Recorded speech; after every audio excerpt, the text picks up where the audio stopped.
She stood before a king who chose a crown over a child he'd never know he had. He called her weak. He called her unworthy.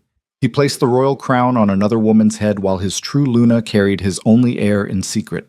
But here's what no one in that throne room understood. The most dangerous thing in any kingdom isn't the wolf who roars the loudest. It's the one who walks away in silence and never looks back. Stay until the end. Hit like if you believe she deserved better. And drop your city in the comments. Let me know where you're watching from. The torches along the Great Hall burned low that night, their light the color of old blood, casting everything in shades that made even beautiful things look like wounds. Evelyn Ashford stood at the far end of the ceremonial corridor, alone except for her own reflection in the polished obsidian wall beside her. She had not eaten since morning. Her hands were cold, not from the mountain air that knifed through the stone archways of Dusk Hollow Palace. She had lived through worse winters, but from something she'd swallowed down and refused to name since the moment she'd pressed two trembling fingers to her own wrist and felt a second pulse drumming there, faint and furious and entirely its own. 6 hours ago, she had been sitting on the edge of the copper basin in her chambers, staring at the midwife's face, watching the woman's expression shift from professional neutral into something careful and congratulatory, and Evelyn had felt the ground move beneath her feet, even though she was sitting still. "Your Luna," the midwife had said, in a voice like someone handing over a flame and hoping you didn't drop it, "is with child." Evelyn hadn't answered. She'd sat there until the midwife left, and then she'd pressed her palm flat against her own stomach and thought, tonight is the moon crown ceremony. Tonight Kaelin names his queen. She had known, in the way that women who have loved difficult men always know before they know, that something was wrong. She had known it in the way Kaelin stopped reaching for her in the dark. In the way Celine's laughter found him in rooms that used to be quiet. In the way her own name had started to feel like something he was embarrassed to carry in his mouth. But she had told herself he is under pressure. The rival packs are moving. The northern border bled again last month. Men like Kaelin go cold before they come back. She had told herself a lot of things. Now she stood in the corridor in a gown the color of winter ash, her dark hair pinned back with a crown braid that 3 palace women had spent 2 hours constructing, and she pressed one hand against the obsidian wall and let the cold stone hold her up for a moment. You can tell him after, she thought, after the ceremony. You can take his hand and lead him somewhere private, and you can say, "Kaelin, there is something I need you to know." She straightened her spine, rolled her shoulders back, walked toward the sound of drums. Ipokot. The Great Hall of Dusk Hollow Palace held 400 warriors, 47 noble families, and more politics per square foot than any battlefield Evelyn had ever seen. The ceiling vaulted 30 feet above their heads, and the moon crest, carved in silver and volcanic stone, dominated the wall behind the throne like a second sun. The entire kingdom turned out for the moon crown ceremony. It happened once per reign. You did not miss it. Evelyn slipped into the hall through the side archway, the one reserved for the Luna's entry. 2 guards flanked her automatically.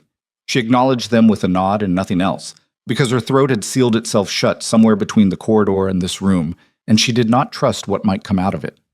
The crowd parted as she moved, not dramatically, just the small physical negotiations of people who knew what she was and what tonight meant. She was Luna Designate. She had been Kaelin's mate since the night 3 years ago, when the bond had snapped into place between them like a lock finding its key, sudden and complete and beyond either of their choosing. That was how it worked among their kind. The bond was not a feeling. It was a fact. She found her place beside the ceremonial steps and stood there with her hands loose at her sides, watching the dais. Kaelin was already there. He stood with his back half turned, speaking quietly with one of his commanders. And Evelyn allowed herself a single full look at him the way she rarely permitted herself anymore. The width of his shoulders under the formal black war coat, the silver chain of alpha rank across his chest, the jaw that could have been carved from the same stone as the walls around him. She had memorized every angle of that face in the dark. She knew the sound of his breathing when he was asleep. She knew the way his hands moved when he was planning something and trying not to show it. She did not know who he was tonight. Then he turned and his eyes found hers across the hall, and she saw it. That fractional pause, that almost flinch, and her stomach dropped 6 floors. He knows I'm here, she thought, and he wishes I wasn't. She kept her face still. She was very good at keeping her face still. It was the first skill any woman learned in a palace full of men who read weakness like a language. Chan. The ceremony began with the drum beats, 3 long rolls that shook the candle flames in their iron fixtures. Evelyn watched the High Elder, a gray-bearded wolf named Aldrich, who had served 4 kings and outlasted most of what they'd built, ascend the dais with the moon crown carried on a cushion of midnight velvet. The crown was not large. That was always what struck people who saw it for the first time. They expected something enormous, something that announced itself. Instead, it was a narrow circlet of silver and darkwood, etched with the old markings, the ones that predated written language. It was the weight of it that mattered, the symbolic gravity. Whoever wore it stood not just beside the king, but inside the covenant, bound to the pack's survival, the bloodline's continuity, the unwritten contract between ruler and ruled. Aldrich's voice carried across the hall without effort. By the law of the moon and the covenant of blood, he intoned, the Alpha King presents before his people the one he has chosen to stand as Luna, to carry the crown, and to bind her fate to the fate of this throne. 400 people went perfectly, comprehensively silent. Evelyn breathed in through her nose. She could smell her own heartbeat, iron and adrenaline, that specific cocktail her body produced when it was preparing for something it didn't yet have a name for. He will call my name, she told herself. Whatever else is wrong, he will call my name. I carry his heir. The bond is real. I am standing here. Kaelin turned to face the hall. And then he looked, not at Evelyn, but to the right side of the dais, where a woman in crimson stood with her chin lifted and her copper hair loose down her back, and Evelyn watched his expression do something she had never seen it do before. It softened. Not the softening of a man who loves with his whole chest, the softening of a man who has already decided and is relieved that the deciding is over. I name, Kaelin said, and his voice filled the hall the way it always did. No effort, no performance, just raw authority. Selene of the Crimson House as Luna of Dusk Hollow, as the one who will carry my crown and stand beside my throne. The silence afterward was the kind that has a texture. You could put your hand out and touch it. Aldrich moved toward Selene. Evelyn did not move. She was not sure, in that first moment, whether her body had received the information yet. Her feet stayed where they were. Her hands stayed loose at her sides. Her face stayed still. She was very, very good at keeping her face still. But somewhere beneath her ribs, in the place where the mate bond lived, that cord of heat and recognition that had been there since the night it formed, she felt something give. Not break. Not yet. Just give. The way ice gives before it shatters, that first underwater groan of structural failure that no one above the surface can hear. Around her, the hall began to buzz. She could hear it in fragments, voices cutting under each other, the rustle of formal wear as people turned to look at her, the particular silence of 400 people deciding whether to acknowledge what was happening or pretend they hadn't seen. She stared at the dais. She stared at Kaelin, placing the moon crown, her crown, the crown that bore the weight of everything she had endured and survived and prepared herself to carry, onto Selene's copper hair. She stared at the way Selene's chin lifted higher as it settled, the proprietary satisfaction in her jaw, the small performance of humility on her face that was not humility at all. She stared at Kaelin, who had still not looked at her again. Set. He looked at her eventually. He had to. 400 witnesses made avoidance impossible past a certain point, and Kaelin, whatever else he was not a coward in the simple physical sense. He turned and found her in the crowd, and the look on his face was the most devastating thing Evelyn had ever seen on another person's face, because it was not cruel. It was not even cold. It was resolved. He had decided. He had decided before he walked into this room, before he put on the war coat, before the drum started. He had looked at whatever equation he'd been running in that calculating king's mind of his, and he had arrived at an answer that did not include her, and he had made his peace with it, and now he was standing there with the look of a man who had already moved on to the next problem. That was what broke her. Not the anger, not the contempt, the absence of anguish. He did not look like a man destroying something precious. He looked like a man setting down a load he'd been carrying too long. Aldrich's voice cut through the hall again, and Evelyn realized the old man was speaking in her direction. The former Luna designate, Aldrich said, with the careful neutrality of a man threading between protocol and catastrophe, will be shown to the... She's not the Luna designate anymore. Kalen's voice. Flat, certain. The voice he used for troop movements and land disputes. She hasn't been for some time. Evelyn heard the intake of breath from the people nearest to her. She heard someone, a noblewoman, she thought, from the house of Greymere, make a small involuntary sound. She made no sound. She looked at Kalen, and Kalen looked at her, and the space between them was full of 3 years and one secret she was still carrying in her body, and she thought, with a clarity that felt almost peaceful, he is never going to know. I am going to walk out of this room, and he is never going to know. You have something to say. He said it not as a question. He said it the way he said everything, as a statement of fact, waiting to be confirmed or denied. The hall was absolutely still. Evelyn took a breath. No, she said. Her voice came out level. She was proud of that. I don't. Something moved behind his eyes. Something quick and immediately suppressed. Something that might have been guilt if he'd allowed it to develop into guilt instead of converting it, the way he converted everything into certainty. You were never suited for this, Evelyn. You have to know that. The kingdom needs strength, not don't. She said it quietly, not as a plea, as a line. He stopped. Not because the words stopped him. Kalen did not stop for words. He stopped because her tone had something in it he hadn't heard from her before. Something that was not grief or devastation, but was something older and colder and more final. I'm not going to stand here, she said, still quiet, still level, and let you explain it to me, in front of them. Her eyes moved, the smallest gesture, across the watching hall. You made your choice. That's your right. I'm done. She turned. She walked. 400 people watched her go, and not one of them said a word. She made it to the corridor outside the east wing before her knees went. Not all the way down. She caught herself on the stone wall, both palms flat against it, the cold biting through her skin, and she stood there for 30 seconds in the dark with her forehead pressed against the stone and her eyes closed and her whole body shaking with the effort of not making any sound. Don't, she told herself. Not here. Not yet. The stone smelled like mineral water and old torches, and the specific dust of a palace that had been built to last centuries. She pressed harder against it, like she was trying to transfer the wall's indifference into her own chest, and she breathed, 4 counts in and 4 counts out, the way her mother had taught her before her mother had stopped being someone who could teach her anything.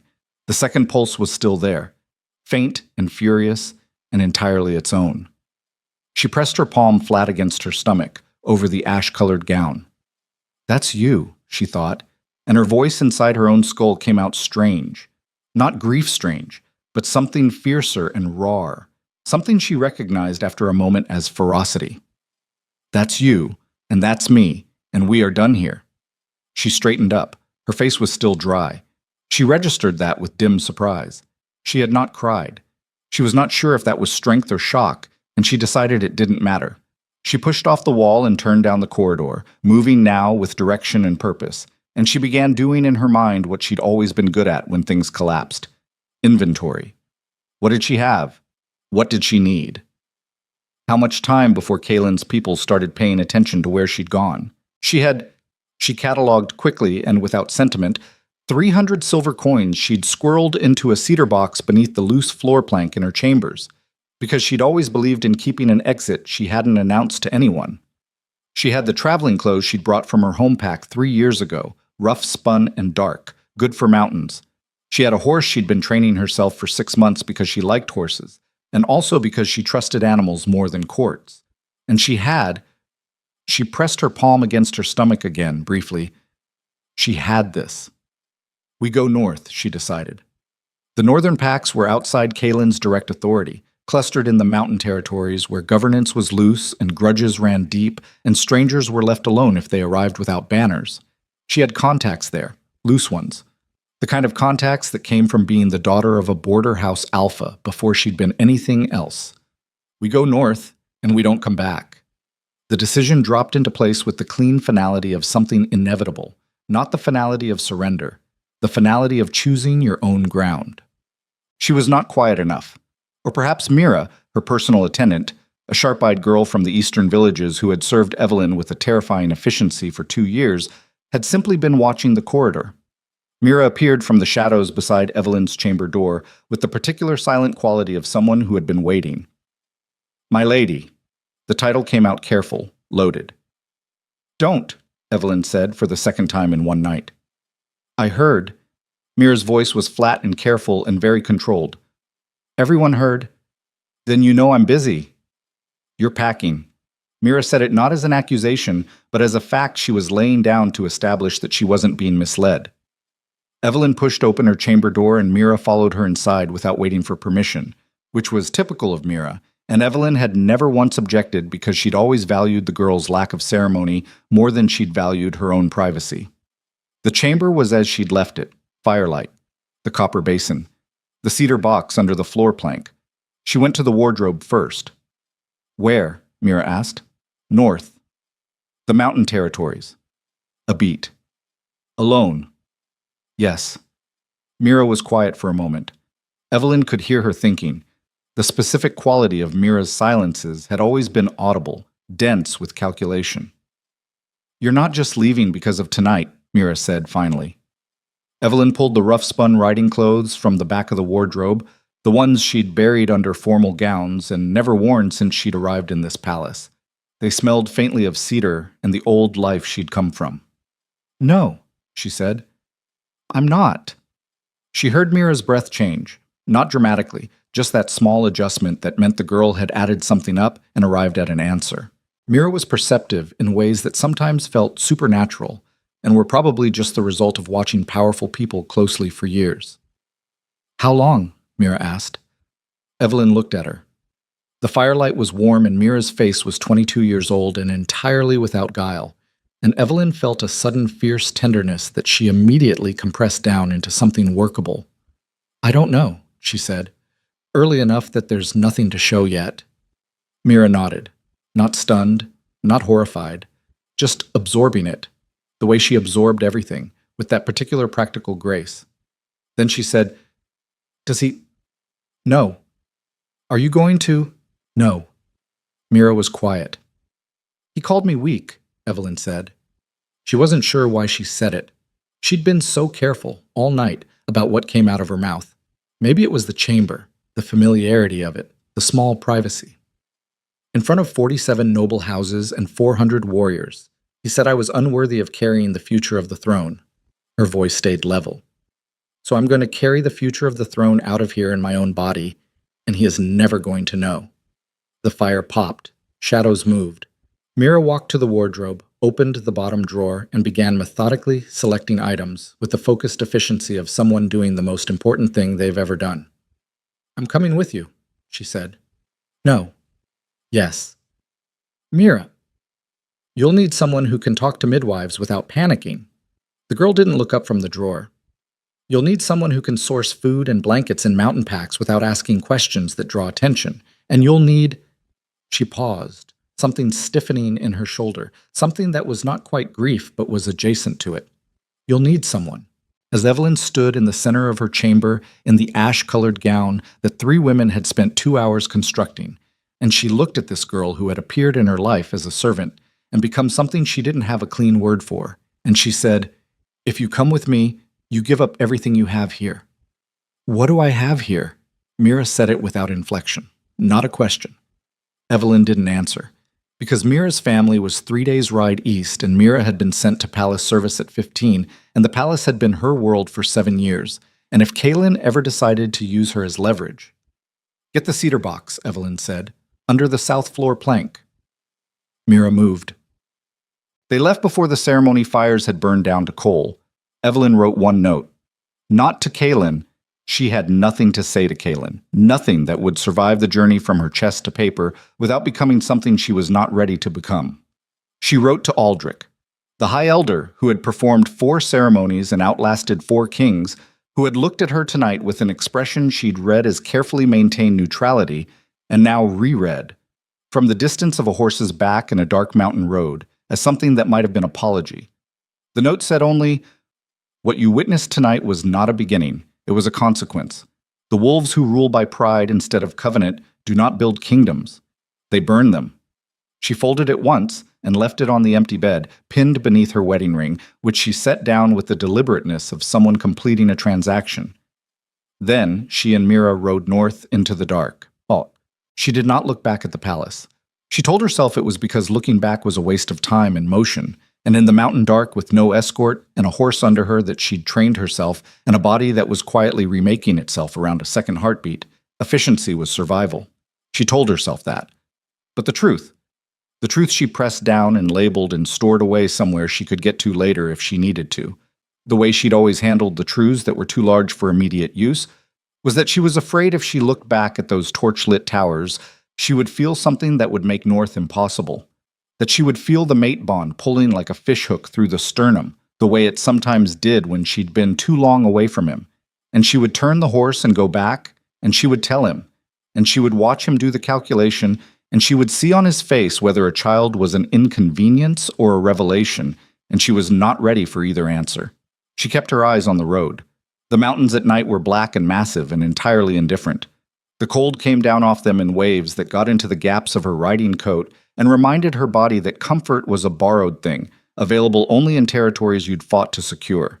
She had grown up near mountains like these.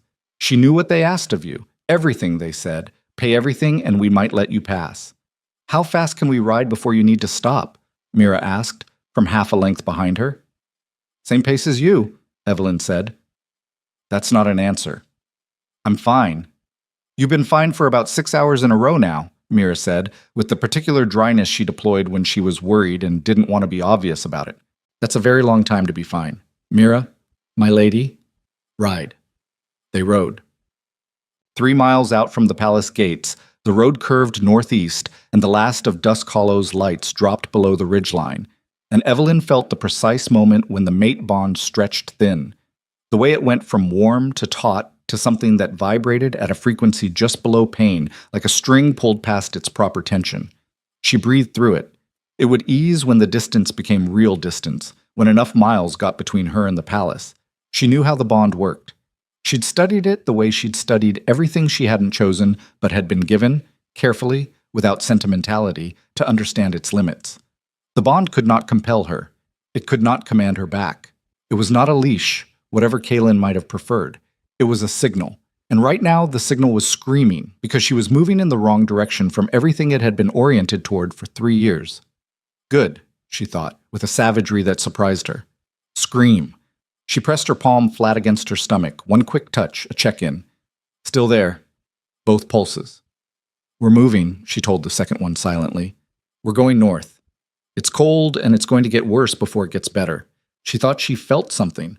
Not literally, not yet. It was too early for that. But some answering warmth, some small, stubborn gravity of presence, and she clenched her jaw and kept her eyes on the dark road ahead. They made it 15 miles before Mira said anything else worth remembering, and by then the road had narrowed from a proper trade route to a packed dirt path with winter grass pushing through the edges, and the mountains had gone from massive to intimate, the peaks close enough that Evelyn could see the snow line above them, pale against the black sky. They'll send someone to look for you, Mira said. Eventually. How long do you think before they notice you're gone? Evelyn considered. Kaylin will be managing Celine tonight. Aldrich will have his hands full with the nobles. The guards change at dawn. She ran the numbers without emotion, the way her father had taught her to run numbers before a border dispute. Strip the feelings out of it. Look at the logistics bare. 4 hours, maybe 5, before anyone thinks to check the chamber. Another 2 before they confirm I'm gone rather than hiding somewhere on the grounds. Then we have until morning. We have until morning. Mira was quiet again, then, he doesn't deserve to know. It wasn't a question. It wasn't even really directed at Evelyn.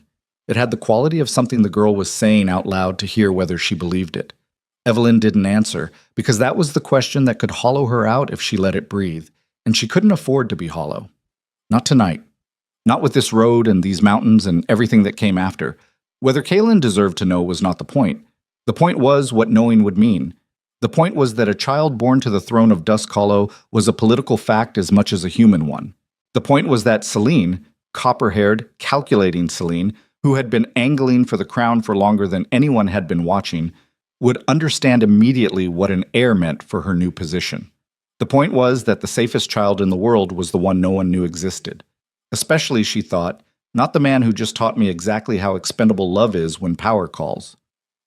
The road curved again, angling hard toward the tree line, and somewhere in the dark ahead an owl called once and went silent.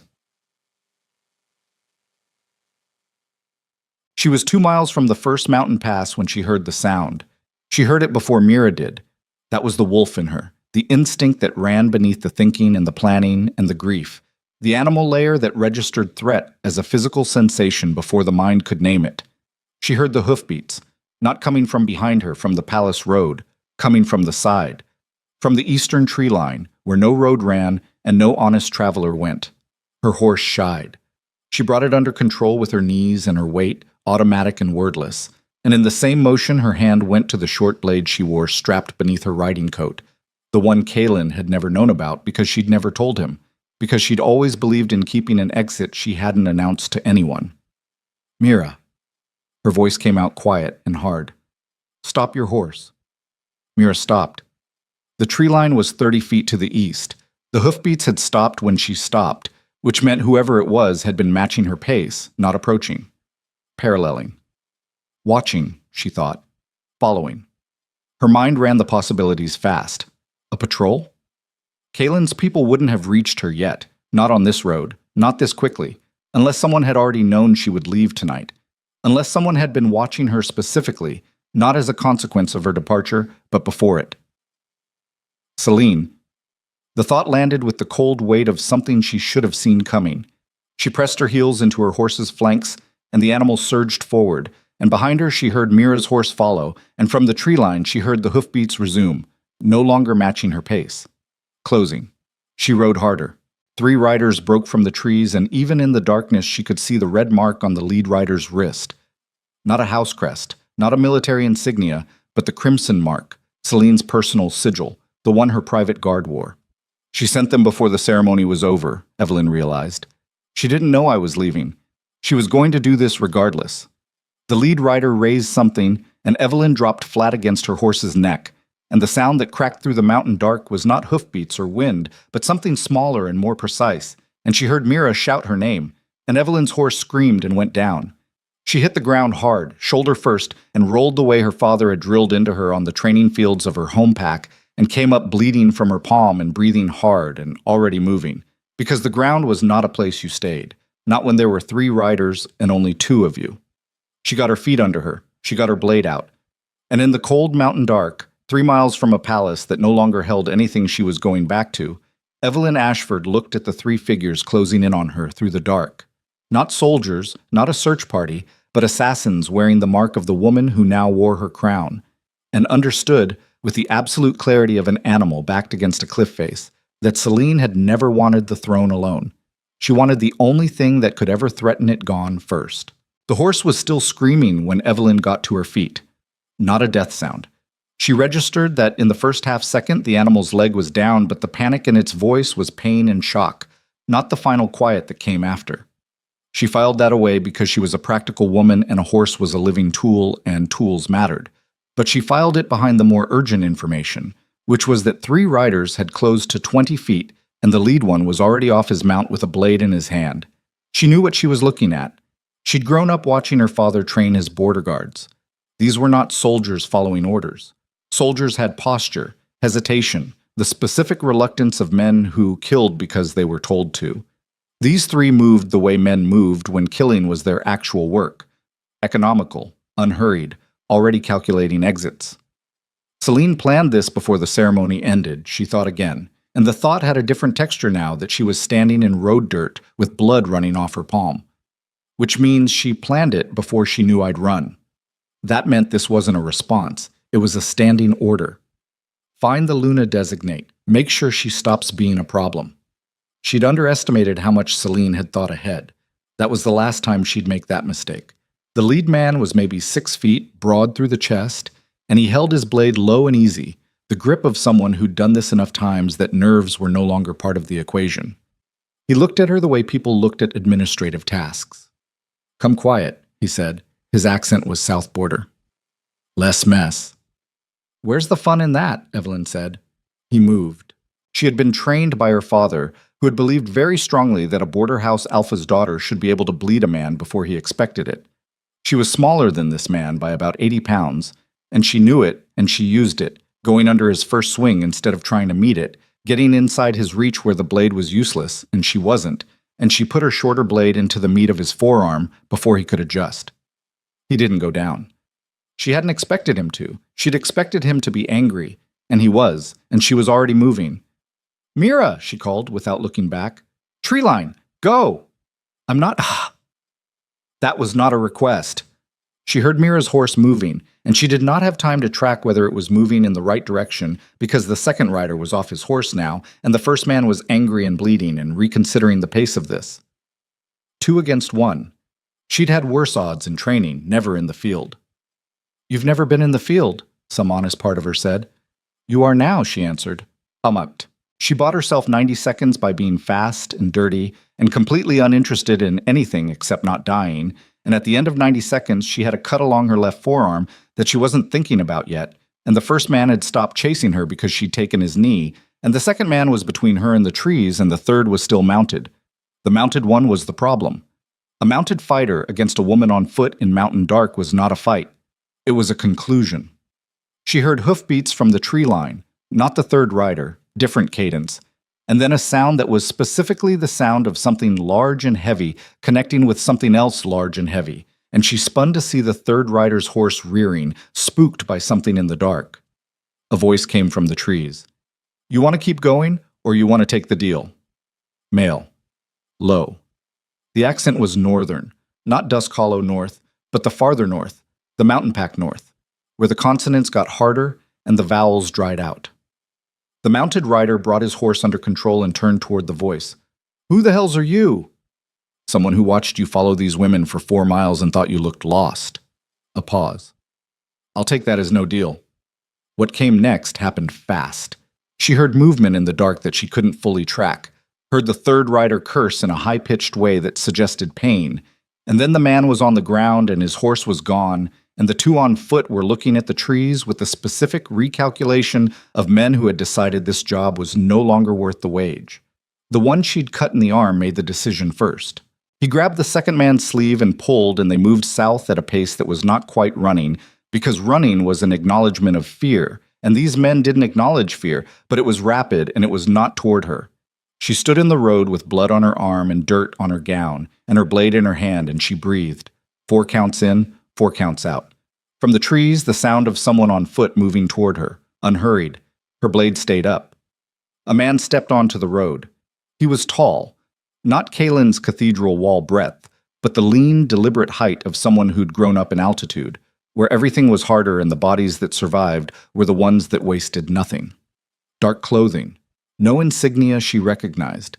He was maybe 30, maybe 35, with a face that had been hit before and hadn't particularly cared about the consequences. And he was looking at her blade with an expression that was not threat assessment, but something closer to professional appreciation. "You want to put that down?" he said. "Not really," she said. "Fair." He stopped walking, both hands visible. "You're bleeding." "I know." "The arm or the palm is worse." She glanced down. The palm was road gravel, the arm was the blade, and the arm was the one that needed pressure. She knew that. She was already filing it away for the moment when she had a spare hand. "The arm." He reached into the pack slung across his back and produced a cloth, plain, clean, folded. He held it out. She didn't take it. "Who are you?" "Rael." He said it like it was the whole answer. "That tells me nothing." "It tells you a name." He kept the cloth extended, waiting. "You're about 3 minutes from that cut being a serious problem, and about 4 minutes from those men deciding they should come back with more company. So you can stand here asking questions I'll answer when we're moving, or you can take the cloth." She took the cloth. She pressed it against her arm without looking away from him, and he watched her do it with that same expression. Not impressed, not alarmed, just noting, like she was weather. "My attendant," she said.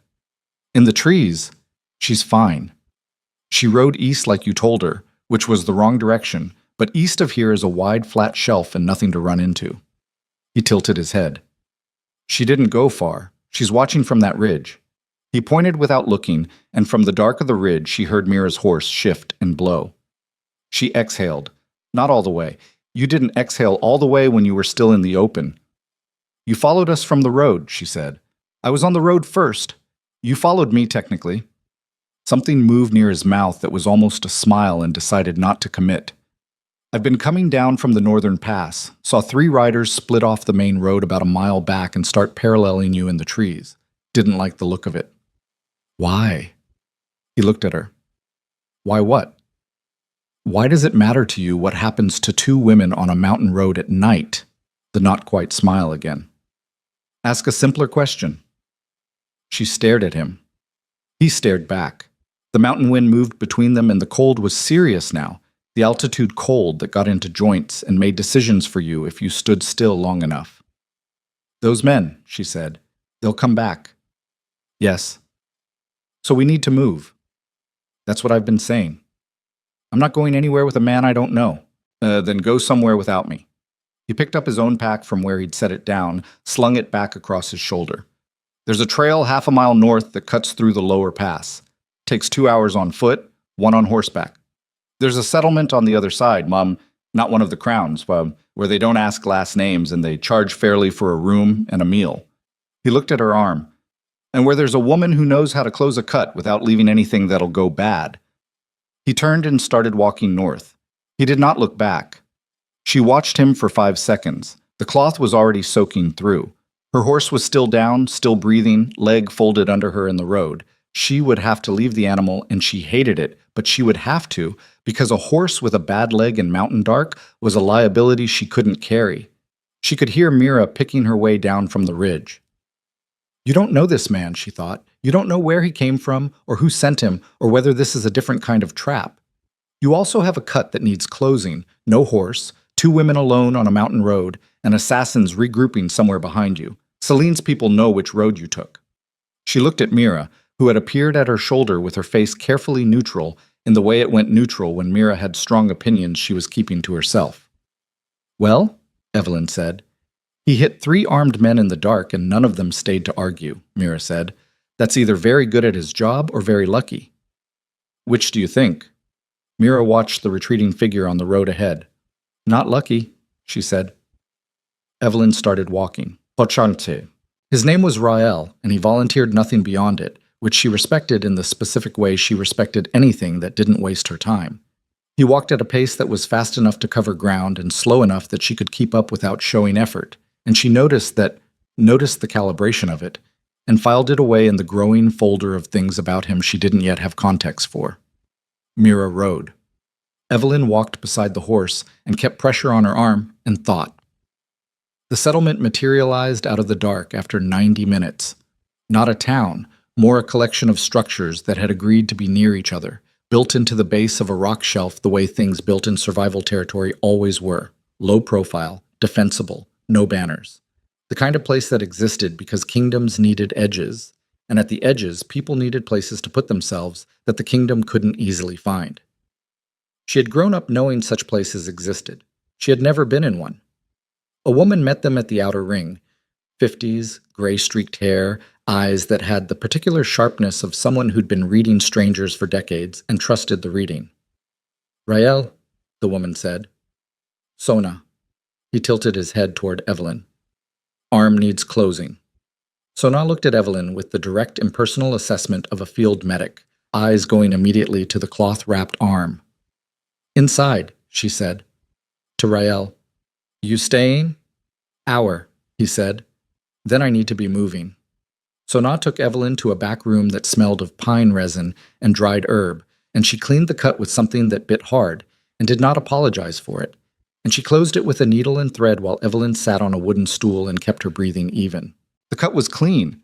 A blade cut was always cleaner than a fall, and she was lucky in that specific way. Mountain woman? Sona asked, making conversation in the distant way of someone who wasn't actually looking for conversation. Border house, Evelyn said. Originally. Sona nodded. Hands say so. She tied off the last stitch with efficient finality. You heading north or going back? North. Anyone coming after you? A beat. Probably.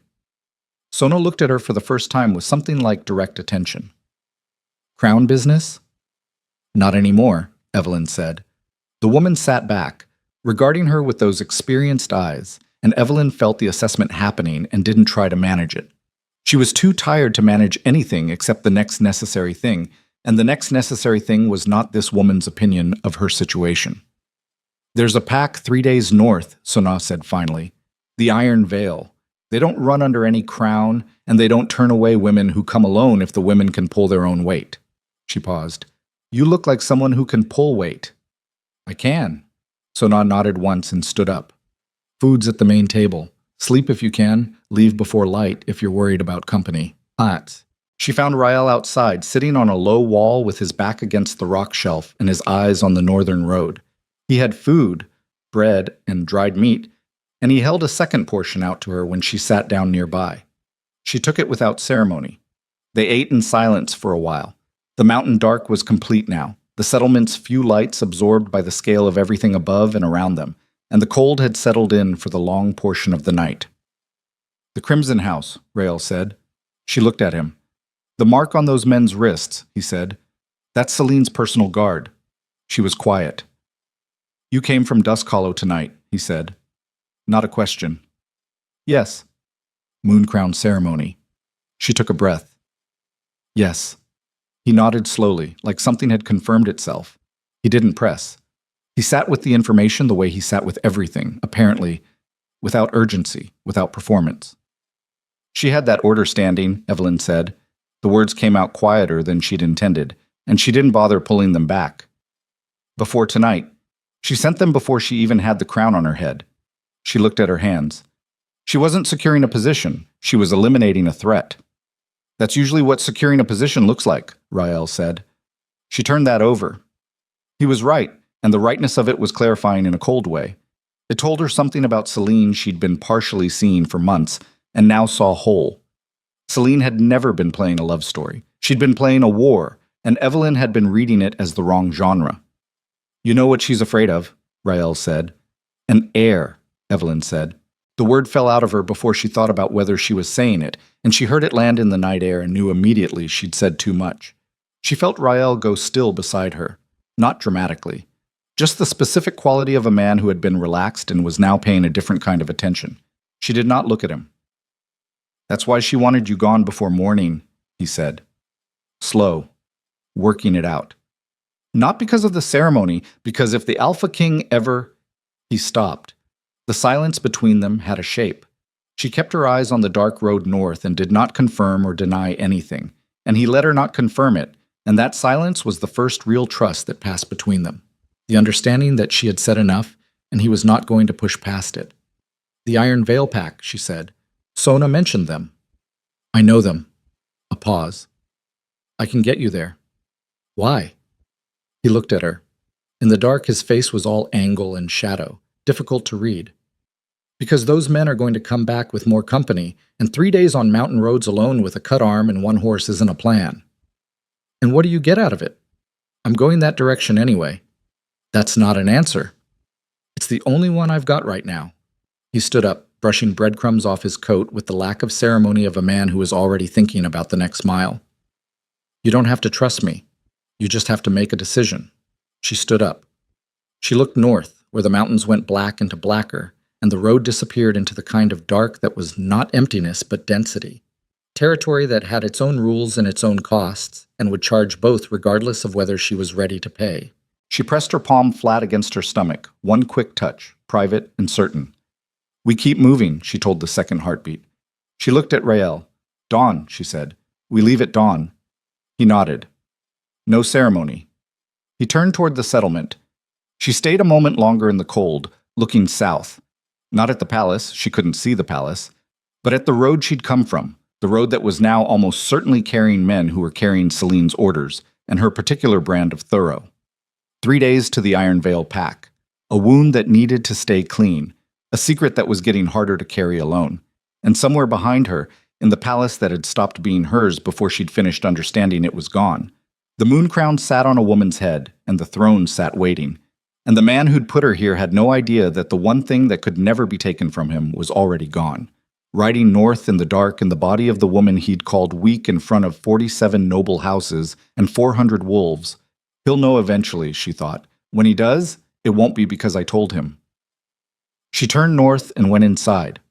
3 days north. And Celine's people were already somewhere on the road behind her, and they weren't slowing down, and they weren't coming alone, and Evelyn understood. With the clean, unflinching clarity of someone who had just survived the first attempt and was already calculating the second, that this was not the end of Celine's reach. It was the beginning. The 3 days Sona had promised took 4, because the second morning brought a storm off the upper peaks that turned the trail into a slate-gray river of runoff and mud and made the horses earn every step. Evelyn did not complain about this.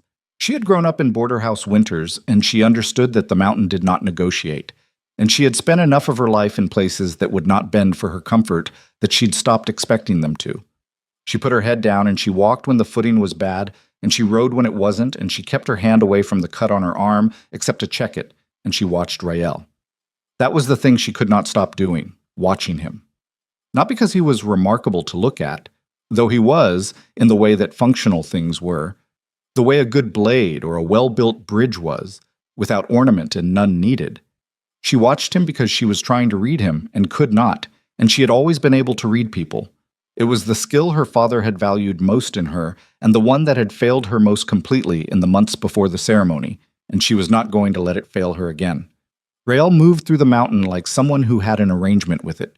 He knew where the trail was solid before he stepped on it. He knew when the storm was going to ease 20 minutes before it eased. He ate what was available without comment and slept when they stopped with the immediate totality of a man who had no unfinished business with his own conscience. She could not tell whether that was peace or absence, and she could not tell whether it mattered.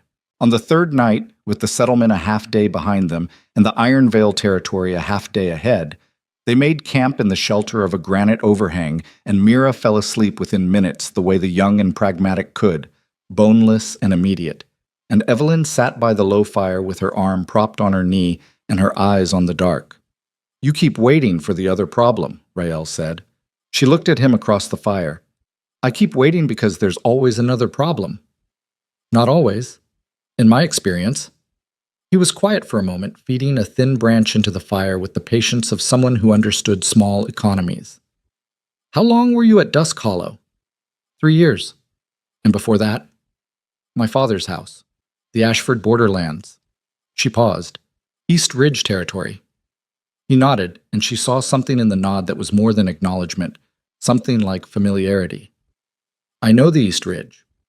You're from the north." "Originally." He turned the branch. "I've been a lot of places." She wanted to press him, and did not, because she had traded enough unnamed information with this man over 4 days that pushing for his history felt like it would cost her something she wasn't ready to spend. There was a balance in their silence that she valued more than whatever clarity she'd get from the answer. What she said instead was, "Why does the Iron Veil Pack accept women alone?" He looked at her. Firelight made his face more readable than the dark had, and what she read was something thoughtful and also something careful. "Because the woman who runs the Iron Veil spent 15 years in a crown-bound pack and left it the same way you left Dusk Hollow."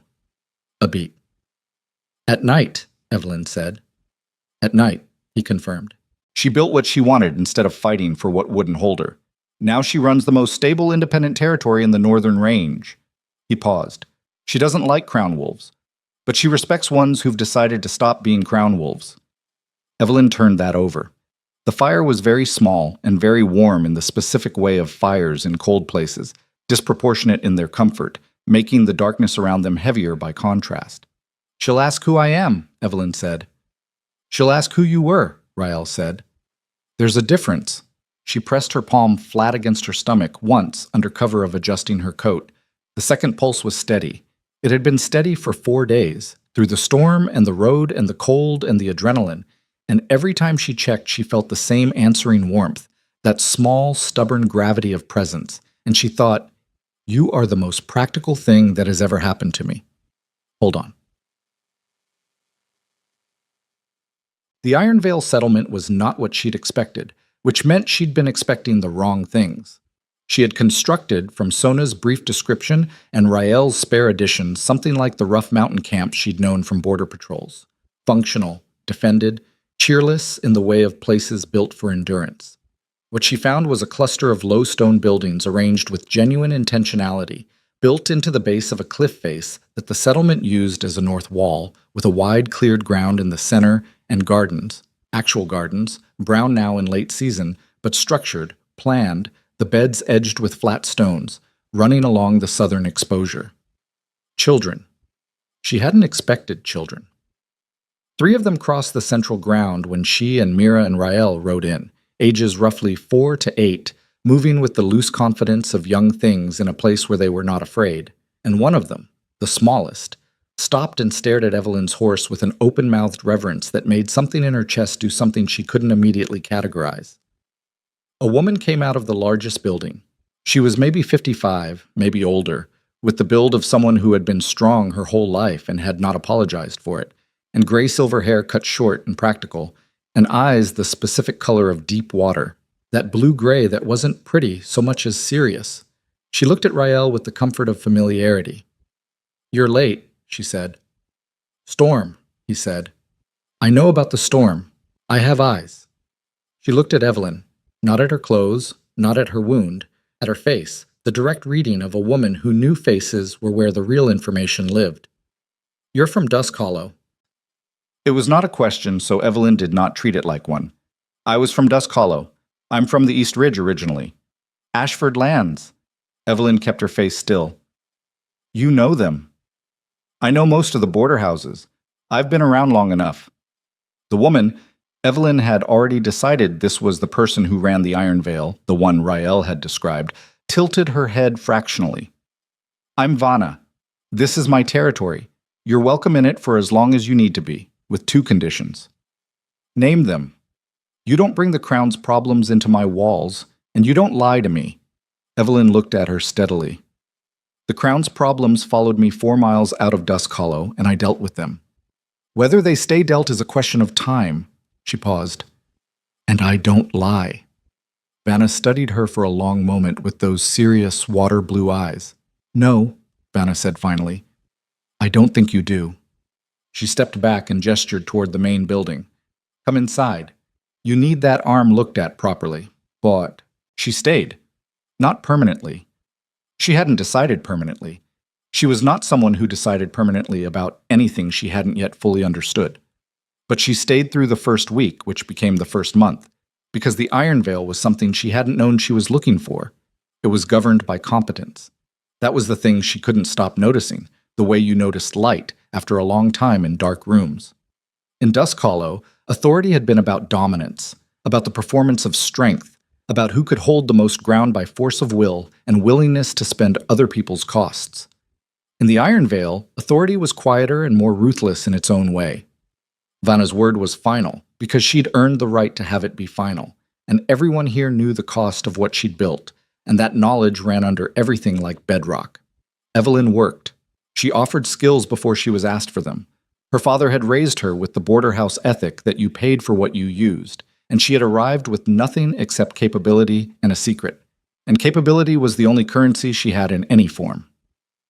She knew medicinal plants from the East Ridge education of her childhood. She knew horses. She knew, with the particular expertise of someone who had spent 3 years watching a king manage the politics of rival packs, how to read a negotiation before it declared itself. Vanna used all of it. Mira found her footing within 2 weeks with the quiet adaptability of someone who had always survived by becoming necessary, and Evelyn watched with something like pride and also something like grief. Grief for the girl's lost ordinary life, which had been sacrificed without complaint on the altar of loyalty to someone who hadn't asked for it. Rael stayed for 11 days and then left one morning before the settlement woke, which was precisely what she had expected him to do, and she found she was not surprised and not wounded, and she was not sure what that said about her and decided not to examine it. He left the road north open. That was enough. The pregnancy became visible in the 3rd month. Vanna said nothing until Evelyn said it first, which was the kind of tactful discipline that Evelyn had not encountered in a long time, and when she said it, sitting across from Vanna at the work table in the main building, laying it out plainly, no maneuvering, no preface, the older woman listened and nodded once and said, "The father." "Won't know," Evelyn said. "Won't be told." Vanna looked at her. "Is that a protection or a punishment?" The question was so direct it almost broke something in her chest.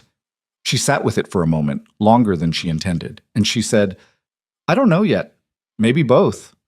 Vanna nodded again and moved on and did not return to it. Both. The news came in the 8th month. A trader, one of the 3 who ran regular supply routes between the northern independent territories and the crown-bound border towns, arrived with his cart and his toll of gossip. And Evelyn was in the garden when she heard Vanna's voice change in a way that made her straighten up and pay attention. She heard Kaylin's name, then Celine's, then a phrase she could not fully make out from where she was standing. She went inside. Vanna was standing at the table with the trader's report in front of her, and an expression Evelyn had not seen on the older woman's face before. Something between reluctance and decision, the face of someone about to deliver news they've already calculated the cost of. Sit down, Vanna said. Tell me. Sit down first. She sat. Vanna set the report on the table and placed both hands flat on the wood beside it, not pushing it toward Evelyn but not keeping it from her either. The border traders talk, she said. They always talk. And what they're talking about from the Crown territory is... She stopped, started again. Kaylin's father is dead. Has been, for longer than anyone knew. The official account is that Alpha King Dorian died of illness 6 years ago, before Kaylin took the throne. Evelyn stared at her. I know, the fever. I was there for Kaylin's ascension. I joined his house after... It wasn't a fever. Vanna said it flat and final, and without gentleness, because Vanna had always understood that false gentleness was its own cruelty. The traders are bringing word out of the capital that Celine's personal counsel, the same men who were her advisors before she became Luna, had dealings with the Rogue Alliance, the ones responsible for raids on the northern border 6 years ago. The room was very still. The Rogue Alliance, Evelyn said slowly, that Kaylin sent 3 battalions to destroy, that he blamed for his father's death. Yes, Celine's counsel. She heard herself say it, heard the words arrange themselves in the air between her and everything she understood. Celine was positioned in Kaylin's court for 2 years before I came. She had his father's ear before she had Kaylin's. Vanna did not answer, because the answer was in her face. The thing that Evelyn felt in that moment was not the grief she might have expected, and not the fury, though fury was coming. She could feel it gathering at the base of her throat like something with teeth. What she felt first was the nauseating, specific vertigo of a pattern completing itself, of seeing the shape of something she'd been standing too close to see whole. Celine had not maneuvered Kaylin away from Evelyn to secure a crown. The crown was the last step, not the first. The first step had been 6 years ago, when someone in Celine's circle had made an arrangement with a rogue pack, and Alpha King Dorian had died, and a younger and more manipulable Kaylin had ascended and needed comfort, and Celine had been there. Evelyn had walked into a story that was already 2 years old when she arrived. She had been the complication, not the target, until she became the target. She pressed both hands flat on her own knees and looked at nothing and breathed. There's more, Vanna said. She looked up. Kaylin is alive. The traders say Celine moved against him directly 2 weeks ago during the Blood Moon preparation. Something went wrong with her timing. He survived. Vanna's jaw was set. But barely. And the capital is in chaos. The rival packs are reading it as vulnerability. 3 border territories have already declared themselves ungoverned. She paused. The kingdom is fracturing. His arrogance nearly destroyed his bloodline, Evelyn had thought the night she left. His kingdom, the woman who truly loved him. She had thought it as prophecy. She had not understood it was also a timeline. She sat in the silence of Vanna's main hall, 8 months pregnant with the only true heir to a fracturing throne, and she felt the shape of everything close around her like the granite walls of this mountain settlement, solid and permanent and without negotiation. The man she had left was in danger from the woman he had chosen over her. Her son. She had known for weeks it was a son, felt it in the particular way the pregnancy had weighted itself, the forward press of his presence. Her son carried bloodline power that no amount of Celine's maneuvering could cancel or replace. And Celine knew that. Celine had always known that. She wanted the heir dead, Evelyn had realized the night of the attack. She had been right. She just hadn't understood the full dimension of what she was right about. The assassins on the mountain road had not been panic. They had been contingency. Celine had sent them because Celine understood that an heir changes every calculation in a kingdom, that a crown without bloodline continuity is just metal on a head, and that metal was only worth protecting if the line died with it. Evelyn's son was the line.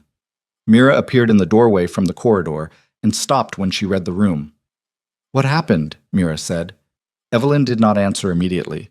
She was still processing the pivot, the way a mind reorganizes itself when it has been operating on the wrong premise. She had built her entire North Route survival plan on a single foundation: stay invisible, stay safe, stay gone. That foundation had just collapsed, not because Celine had found her, but because Celine had moved on Kaelin before Evelyn's existence as a problem needed resolving. Because the kingdom fracturing meant the borders were opening, the independent territories were declaring, and rogue wolves ran best in open ground. He's alive, she thought, and hated that the first thing she felt at that information was relief, and hated herself for the hatred, because relief meant the mate bond was still running its wire through her chest, regardless of everything she'd built on top of it. He's alive and the kingdom is fracturing and Celine is still in the palace and my son is going to be born into a world where the throne his blood is heir to is collapsing.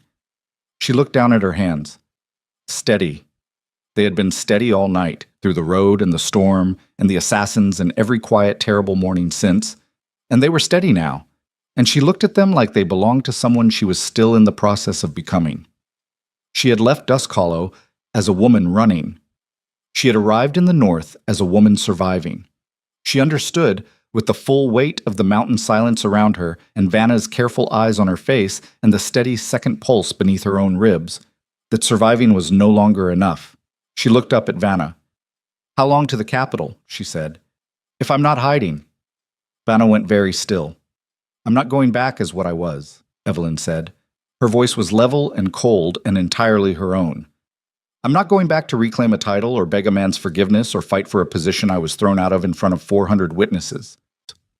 She held Vanna's gaze. "I'm going back because my son is heir to a throne that's being dismantled by a woman who murdered its king's father and bent a second king to her will, and I am not going to raise him in a world where that woman wins." The fire crackled. Outside, the mountain wind moved. Mira was very still in the doorway. Vanna looked at her for a long moment. That deep water assessment that had read her correctly since the first day. And then something shifted in the older woman's face, something that was not approval and not surprise, but was recognition. 2 weeks, Vanna said. "After the child is born and you're fit to ride." 3 days after, Evelyn said. 2 weeks, Vanna said again. Final. "You'll be no use to anyone if you bleed out on the road." Evelyn looked at her, looked at the report on the table, looked at the walls of this place that had held her when she had nothing to hold herself upright with, and felt the weight of what she was choosing settle across her shoulders, like something she'd been carrying her whole life without knowing what it was for. She nodded once. And the woman who had walked out of Dusk Hollow Palace in silence and tears began, quietly and without ceremony, to become something else entirely. Lucian was born on the coldest morning of the year, when the mountain pressed its silence down over the Ironvale settlement like a hand over a mouth, and the fire in Vanna's main hall burned without sound, and Evelyn did not make a single noise that she did not choose to make. She had decided that beforehand. She had decided a lot of things beforehand, in the way she decided everything now, stripped of sentiment, assessed for utility, committed to without revision. She would not cry out. She would not beg for it to end. She would hold the thing she was building in her mind, and she would breathe through everything between here and it. Vanna had said, afterward, that she'd delivered maybe 200 children over a lifetime in the Northern Territories, and she'd never seen one come out the way Lucian came out, not crying, but alert, eyes open and dark, and already looking at the room like he was cataloging it. "He's assessing us," Mira had said, from the corner, her voice doing something unsteady. "He's cold," Vanna had said, and wrapped him. But even Vanna's hands had paused for a moment, Evelyn had noticed, when she lifted him. A fraction of a hesitation that meant she'd felt something.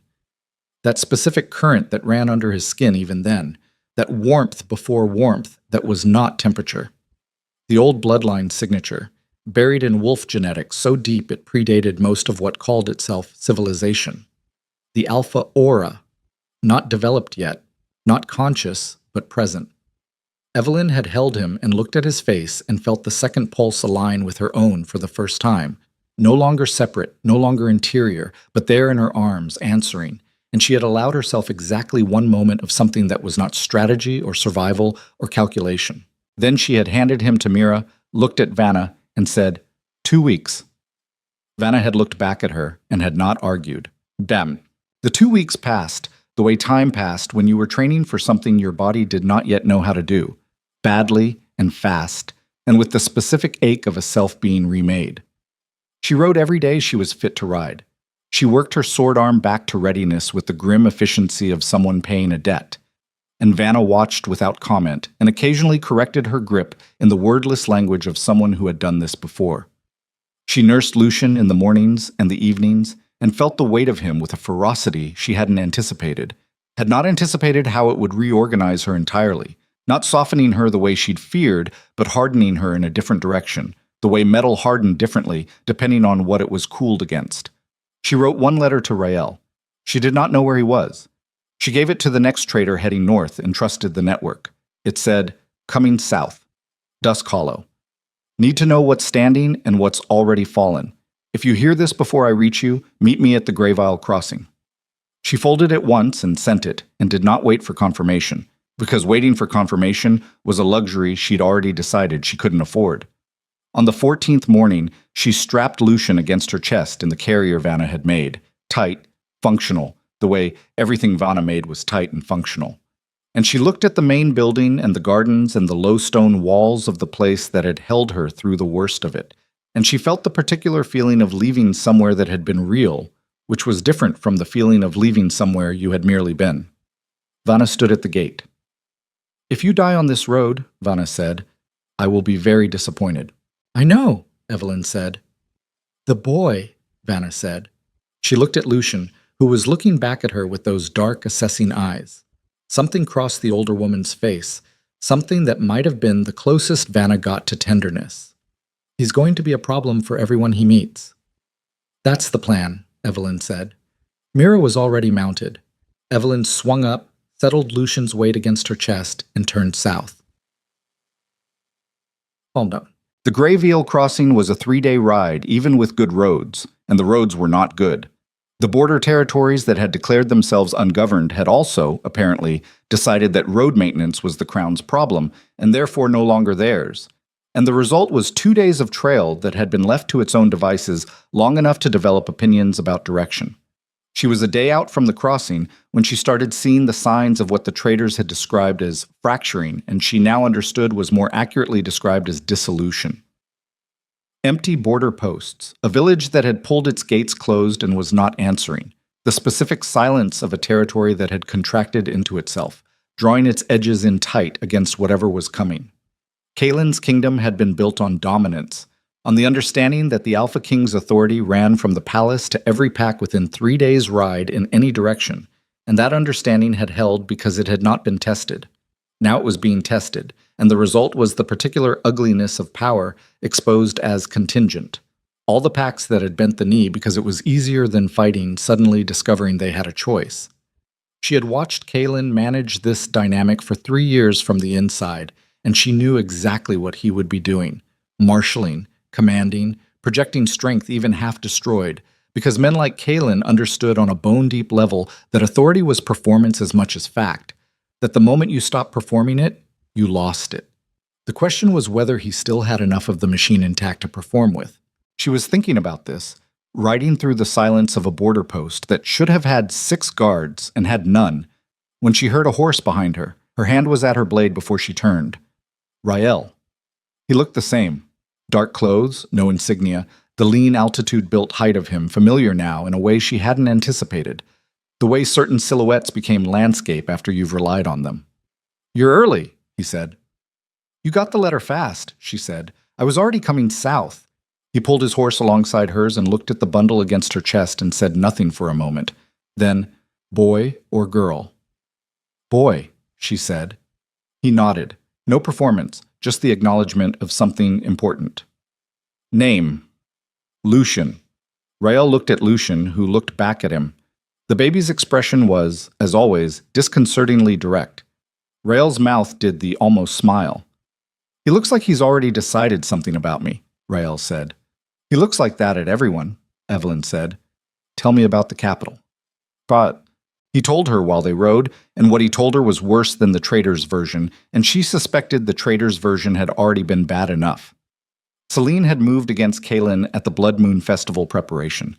A coordinated attempt, multiple vectors, the kind of plan that took months to build and required people embedded in Kaelin's own guard. It had almost worked. Kaelin had survived because one of his oldest commanders, a man named Bren who had served Kaelin's father, had died throwing himself between the Alpha King and the blade meant for him. Kaelin was alive. He was in the palace. He was holding it by force of will and the loyalty of maybe 30 soldiers he trusted completely, in a capital that was churning with confusion and fear and the specific opportunism that rose off a wounded throne like heat off stone. Selene was still there. That was the part that made Evelyn's jaw tighten. Selene had not fled. She was still in the palace, still presenting herself as Luna, and because Kaelin could not prove the assassination attempt publicly without exposing every fracture in his own authority, she was still untouchable. She had surrounded herself with her own people. She had locked down the Eastern Wing, and she was apparently in communication with the Rogue Alliance, the same wolves responsible for Dorian's death, about terms for a transfer of power. She's going to hand the kingdom to the Rogue Pax, Evelyn said. She's going to negotiate herself a guaranteed position within whatever structure they install, Rael said. She doesn't care about Dusk Hollow as a kingdom. She never did. She cares about Selene. Which means she needs Kaelin dead and the heir question resolved before she makes the deal. Rael looked at her. Which means she still needs you dead. Lucian made a small sound against her chest.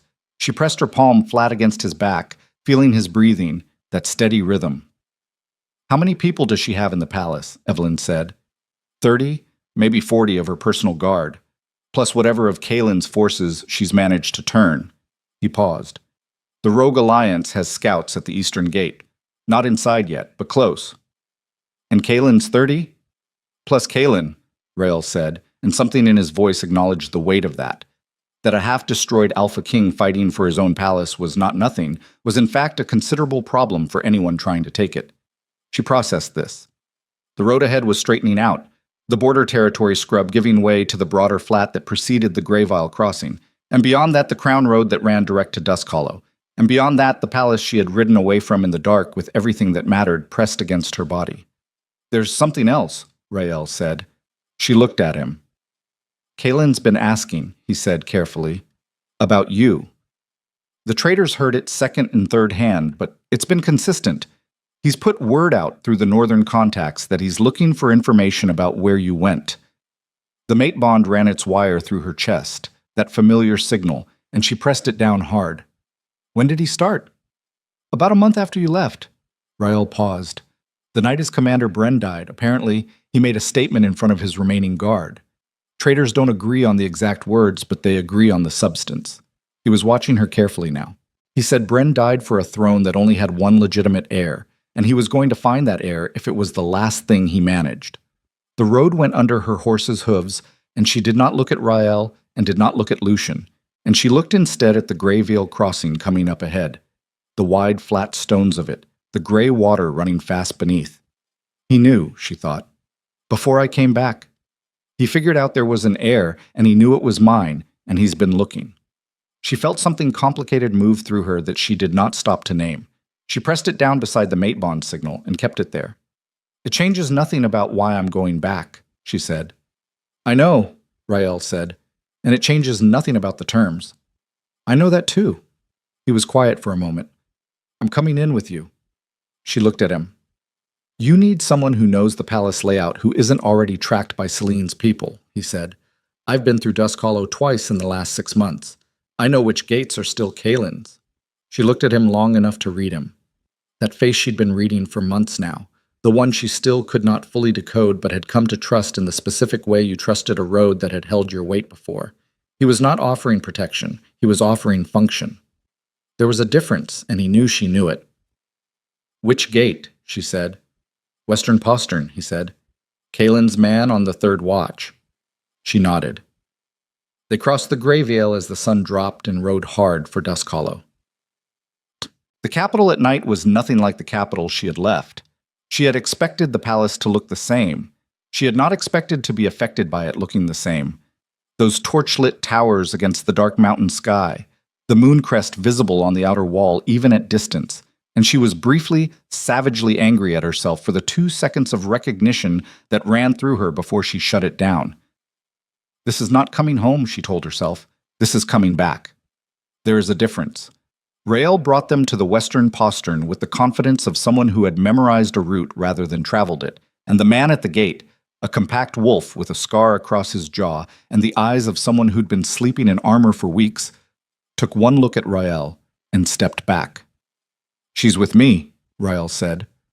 The guard looked at Evelyn, then at Lucian, asleep against her chest, that dark hair, that face that already carried the Alpha King's jaw in miniature. His throat moved. "The king needs to know," the guard said. "The king will know, Sect," Evelyn said. "Take me to him." The guard made a decision the way people made decisions when they were very tired, and the decision in front of them was the one that ended uncertainty. He moved. Kaelin was in the war room.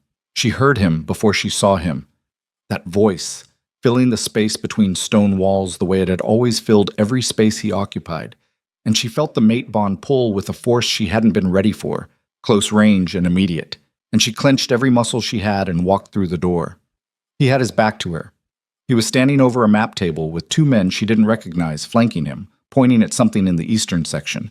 And he was speaking in that flat, tactical voice she knew from the years she'd spent watching him manage border disputes.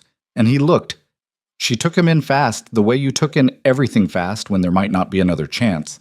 He looked like a man who'd been burning himself as fuel for weeks and was now down to the last of it.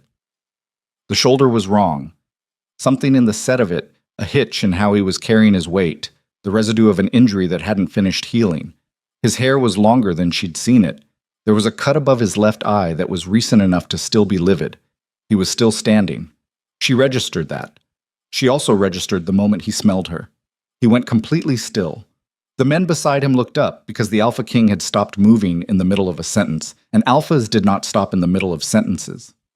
Kaelin turned. She had prepared herself for this. She had spent 3 days on the road rehearsing the version of herself she was going to walk through this door as composed, cold, purposeful, every line of her body communicating that she was here on her terms and no others. She had prepared for it. She had not prepared for the look on his face. It was not relief. It was not guilt. It was something that had been compressed past its own name, something that lived under the architecture of a man who had been spending everything he had on keeping upright. And it crossed his face in the 2 seconds before he controlled it with the iron discipline she'd watched him apply to everything, always, and she felt it like a physical impact in the center of her chest. He looked at Lucian.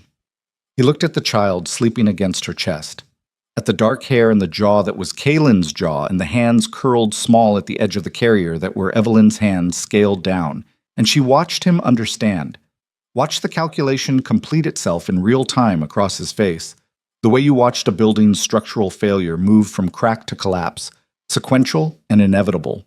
The 2 men beside him had gone completely silent. "Everyone out," Kaelin said. His voice came out level. She gave him credit for that. The men left without discussion. The door closed. The silence in the war room was the loudest thing Evelyn had heard in months. Kaelin looked at her. He looked at Lucian. He looked back at her, and his throat moved once, and she watched him make the decision to speak, and she kept her face perfectly, entirely still. "How old?" he said. 4 months, she said, the muscle in his jaw, the hitch in the injured shoulder as he absorbed it. She counted the months forward from the night she'd left, and watched him do the same arithmetic, and watched him land on the ceremony night, that specific night, and watched his face do something that had no clean name. "You knew," he said. "That night. You knew." "Yes." 1 word. She gave him nothing extra. "And you left with—" He stopped. Started again. "You rode north pregnant and alone, and you didn't— You called me weak," she said. The words came out without inflection. Not bitter, not performed, just factual, the way you stated the terms of a contract. In front of 47 noble houses and 400 warriors, you said I was unworthy of carrying the future of the throne. She held his gaze. "I took you at your word." The silence that followed was a different quality. Not the silence of 2 people who had nothing to say, but the silence of 2 people absorbing a truth that had been in the room the whole time. Kaelin looked at his son. She watched the man she had spent 3 years loving and 1 year surviving look at his only heir, and she watched him understand, not the political fact of it, which she knew he'd processed already with that king's mind, but the other thing, the irreversible human fact of it, the weight of what he had been within a breath of never knowing. "Evelyn," he said, "don't." She said it the same way she'd said it a year ago in the Great Hall, the same line. "I didn't come back for this conversation." "Then why?" "Because Selene murdered your father." She said it directly, no preface, and watched it hit him. Her counsel worked with the Rogue Alliance 6 years ago. Dorian didn't die of fever. He was arranged, and she's been arranging everything since. She kept her voice flat and rapid, the briefing voice, stripping it of everything except information. "She's in contact with the Rogue Wolves right now about terms for a handover. She needs you dead, and she needs my son dead, and she's had people looking for us since the night she put your crown on her head." Kaelin had gone very still. Not the stillness of shock. She knew what shock looked like on his face. This was the stillness of something older. The alpha stillness. The predator registering a threat vector. All that considerable intelligence contracting to a single cold point. "How long have you known?" he said. 8 months. She held his gaze. "I needed to be in a position to come back before I came back." He looked at her for a long moment, and she let him look, because there was nothing in her face she was hiding, and there was nothing he was going to find that she hadn't chosen to put there. She had walked through that door as exactly the woman she had spent a year building, and she was not going to apologize for a single day of that construction. "Lucian," he said, trying the name. Something moved in his face. "Lucian," she confirmed. A sound from the corridor. Boots on stone, the specific rhythm of someone moving fast and trying not to sound like it. Rael appeared in the doorway with his jaw set and his eyes sharp. "Selene's guard is moving," he said. "Eastern wing, heading this way." Kaelin's head came up. That alpha readiness, immediate and complete. The man who'd been holding a fracturing kingdom together by force of will, settling into himself like a blade finding its sheath. Evelyn looked at Rael, looked at Kaelin, pressed her palm one last time against Lucian's sleeping back. "How many?" she said to Rael. 20, minimum, plus the rogue scouts. They breached the eastern gate 10 minutes ago. Selene opened it. Rael was already moving into the room, pulling the door shut behind him. "She knew you came in. Someone at the western gate talked." Kaelin looked at Evelyn. The look had a specific quality she had not seen on him before. Not apology, he hadn't gotten there yet. She was not sure he knew how, but something that was its own kind of reckoning. "The boy," he said. "Mira," Evelyn said. She had sent Mira to the northern servants' quarters the moment they'd come through the postern, the part of the palace that Selene's people had never bothered to control because servants were invisible until they weren't. "He's safe." Kaelin nodded once, and she watched him put his son away in a compartment of his mind the way he put everything he needed to protect away. Sealed, guarded, fuel for the thing he was about to do. He straightened to his full height, picked up the blade from the map table. "You know this palace better than she does," he said to Evelyn. "I know the passages she doesn't know exist," Evelyn said. "The ones your father built." His jaw tightened. His father. He absorbed that. "Then you lead," he said. She looked at the man who had broken her publicly and completely, who had not known the cost of what he was spending, who had a son he'd never touched sleeping 4 rooms away, who was holding a blade and looking at her with the specific expression of someone who understood that they owed a debt they could not yet calculate. "If we survive this," she said, low, "we settle things."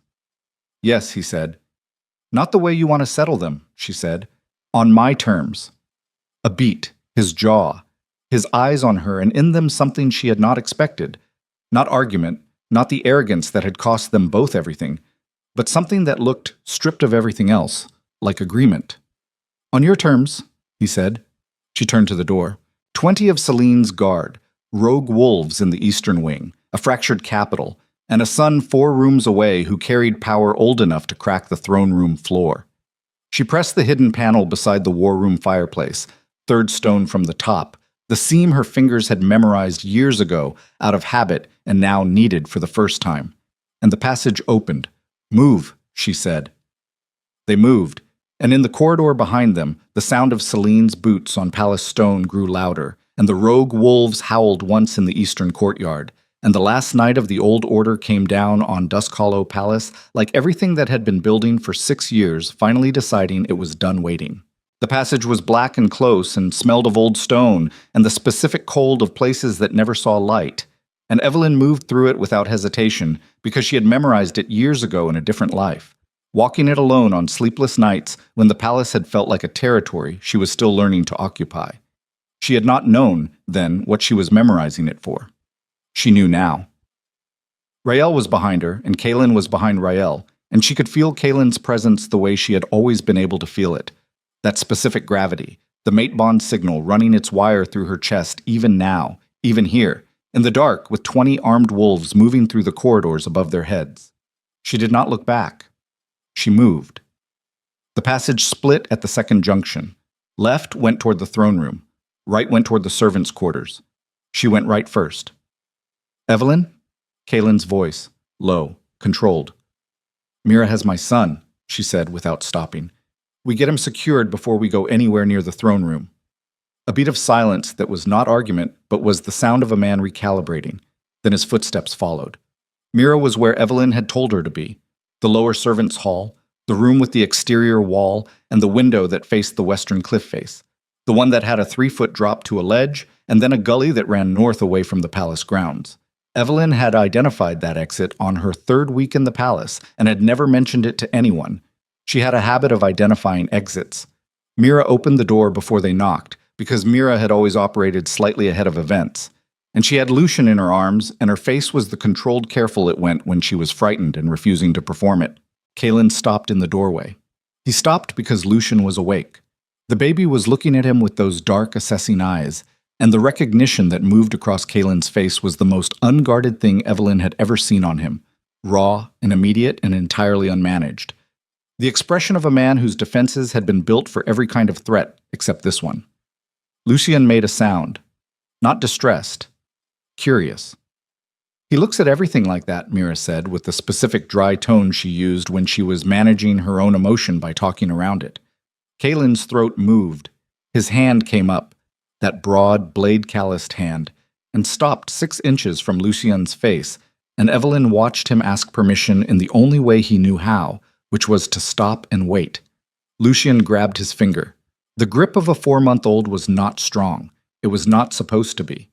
But even Rael, standing behind Kaelin, went still for a moment because the grip of this specific 4-month-old carried that current, warm and old, and entirely itself. And Kaelin felt it move up his arm and into his chest, and Evelyn watched his eyes close for exactly 2 seconds. When he opened them, something had shifted in his face. Not softened. That was the wrong word for what happened to Kaelin's face. Settled. Like tectonic plates that had been grinding for years finally finding their position. "Mira," Evelyn said. "The window. You know where to go." "North Shelf," Mira said. She had already been told. She had been told 3 days ago on the road, because Evelyn planned for the corridor she hoped not to need. Vanna's contact at the Greyvale crossing. "If we're not out by dawn—" "I know," Mira said. She looked at Evelyn with those clear, direct eyes, and then she did something she had never done before. She reached out with her free hand and gripped Evelyn's wrist, one hard, brief pressure, and let go. "Don't make me use the contingency." Kaelin made himself release Lucian's hand. Mira went to the window. Evelyn watched until the ledge took her weight and the dark swallowed both of them, and she held the watching for 3 seconds after they disappeared, held the image of her son's face in the last of the hall's light, and then she turned.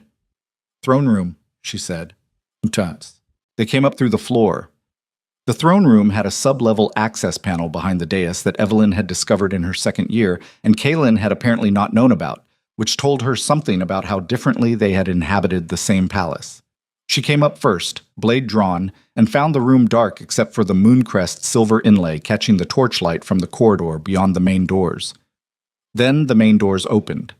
Celine walked in with 12 of her personal guard flanking her and the copper hair loose the way she'd worn it the night of the ceremony, and Evelyn looked at her across the throne room floor, 20 feet of cold stone and a year of everything that had happened, and felt something she had not expected. Not hatred. She had thought it would be hatred, had prepared for the heat of it. What she felt instead was colder and more focused, the thing that lived on the other side of hatred when you'd had time to process it past the initial burn. Recognition. She saw Celine clearly, perhaps for the first time, not the seducer, not the usurper, but the architect, the woman who had planned 6 years ahead and nearly made all of it work. That demanded a specific kind of reckoning. Celine stopped when she saw Evelyn standing in front of the dais. Something moved in her face, a fractional disruption of the control she wore the way other people wore armor. And then it was gone, replaced by the expression Evelyn had watched her deploy 100 times in court. Composed, certain, already 3 moves ahead.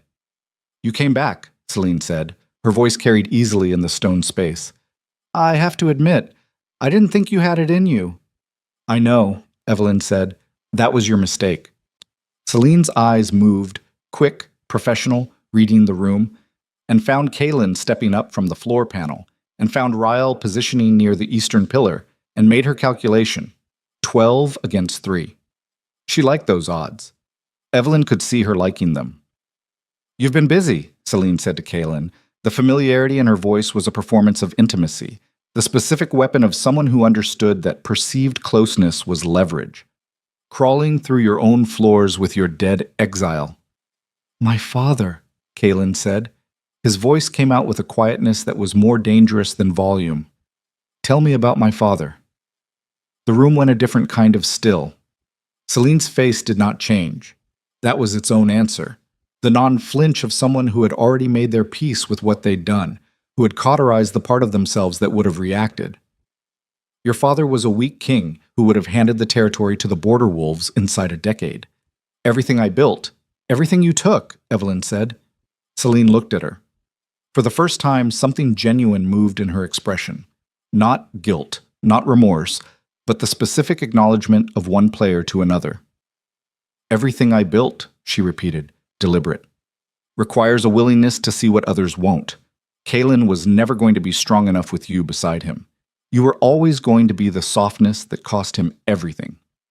"You sent assassins after a pregnant woman on a mountain road," Evelyn said. "I sent people to resolve a problem before it became a dynasty." No hesitation. No apology. "That's what governing is. You want to talk to me about cruelty, ask your mate about how many border wolves he burned out of their territories in his first year on the throne. Power has a cost. The only question is, who pays it?" The words landed in the room, and the room absorbed them, and Evelyn stood with them for a moment because they were not entirely wrong, and the fact that they were not entirely wrong was the most dangerous thing about Celine. She had always been able to make the indefensible sound like pragmatism, and pragmatism was the most seductive language in any empire. But there was a gap between pragmatism and what Celine was, and the gap was this. Celine had never built anything. She had positioned herself within structures other people built, and she had hollowed them out from the inside and called the hollowing governance. "You're not a ruler," Evelyn said. "You're a parasite who learned to talk like one." Celine's jaw tightened. "Take them," she said. Yeah. What happened next was brutal and fast and not clean, because nothing real was ever clean. Ryle moved first, the way he always moved, economical, without announcement, taking the nearest guard before the man had finished processing the command. Kaelin went left, and Evelyn saw immediately what 11 months of injury and fractured authority had cost him. The shoulder, the hitch in his reach, the half-second lag on his dominant side. And she saw 2 of Celine's guards see it too, saw them read the weakness the way trained fighters read everything, and she was already moving. She was not Kaelin's size, she was not Rael's efficiency. What she had always been. Her father's border house training ground into her bones before she'd known what it was for, was fast and accurate and entirely willing to be ruthless when the accounting demanded it. She took the first guard who went for Kaelin's bad shoulder, got inside his reach the way she'd learned on a mountain road a year ago, and she was not gentle about it. The throne room floor was cold and hard and unforgiving, and the sounds it made of the next 3 minutes were not sounds she would want to remember and could not avoid remembering. And she moved through them with the focus of someone who had learned, at the most fundamental level, that survival was not a passive condition. You did not survive by being left alone. You survived by being too costly to kill. She had spent a year becoming very costly. Celine did not fight. That was the thing Evelyn registered in the spaces between. Celine stood near the main doors with her composed face and watched her guard work and did not reach for a weapon herself, because Celine had always understood that her power was not in her hands, but in her arrangements.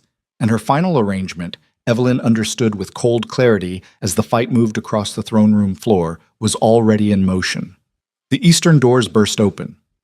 Rogue wolves, not scouts, a full entry team, 8 of them, the Rogue Alliance that had been waiting at the gate for Celine to deliver the palace, and they came in with the focused violence of wolves who had been given permission and were now taking it at full speed. Rael went down. Not dead. She could hear him, the specific curse that meant pain rather than departure, but down, and the numbers had shifted badly, and Kaelin was already bleeding from the shoulder that had never finished healing, and Evelyn stood in the center of the throne room with the moon crest behind her, and Celine's satisfied expression 20 feet away, and she felt the arithmetic of the situation close around her like walls. This was the moment. She had stood in enough corners to know what a corner felt like, and in that moment, in the breathless pause between one wave of violence and the next, she felt it, a warmth that was not her own, not the mate bond. That was its own signal, running its wire as always. This was different, newer. The specific gravity she had felt for 4 months against her chest, that small, stubborn presence, but amplified, expanded, as if distance had not diminished it but concentrated it, as if the 4 months of his existence had been building to exactly this. Lucian. She did not understand what she was feeling. She had no framework for it, no elder's explanation, nothing except the raw fact of it moving through the throne room air like a change in pressure, like the moment before a storm when everything goes very still. The rogue wolves stopped. Not all at once, one by one, like lights going out, the momentum draining out of them as something moved through the room that was not sound and not light, but was both of those things translated into sensation. The oldest kind of alpha aura, the bloodline aura, the kind that predated conscious control and operated below language, below thought, at the level of the body's most ancient instructions. Kaelin felt it. She saw him feel it. That hitch of recognition, his head coming up, something moving in his face that was shock and something deeper than shock. The rogue wolves were on their knees, not dramatically, not all of them at once, but one, and then 2, and then the rest, the way dominoes fell when the first one had enough weight behind it, their bodies responding to something their minds could not argue with. Even Celine's remaining guard, the ones still standing, were bent at the knee with the specific confusion of people whose bodies had made a decision their conscious selves were still catching up to. Celine stood. She was the only one still standing besides Evelyn and Kaelin and Rael dragging himself upright against the eastern pillar. Her face had finally lost its composure. Not broken. Celine did not break. Evelyn understood that. It was the one genuine thing about her. But cracked. The facade showing its seams, and beneath it something that was almost naked. The look of a woman who had built 6 years of architecture and was watching it come apart in a throne room she'd considered already hers. "That's not possible," Celine said. Her voice came out barely altered. Even now, even here, the control was extraordinary. "He's 4 months old," Evelyn said. "Imagine what he'll be in 20 years. Celine looked at her, really looked at her, and Evelyn let her look. Let her see whatever she needed to see. The woman she'd dismissed as soft, as exile material, as a loose end that hadn't been tied tight enough. The woman who had ridden north with nothing and spent a year building something Celine's arrangements could not buy. "You won't kill me," Celine said. "You need witnesses. You need testimony to rebuild what's fractured. You need me alive to—" "I need you gone," Evelyn said. "Those are different things." Kaelin moved to Celine's right, and Evelyn moved to her left, and the copper-haired woman who had worn the moon crown for a year stood between them and did the final calculation and found, for the first time in 6 years of arrangements, that the numbers did not work in her favor. She looked at Kaelin. "Everything I did," she said, and her voice had dropped to something almost private, something that was the closest she would come to what another person might call honesty, was for this throne. "You killed my father for this throne," Kaelin said. His voice was flat stone.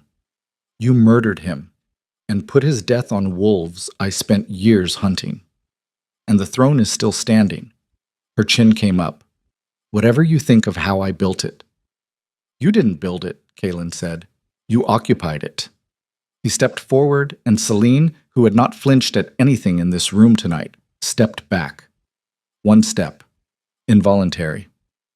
The Rogue Alliance names you as the architect of the border raid 6 years ago, Evelyn said. We have testimony. We have the documentation your council kept, because powerful people always keep documentation.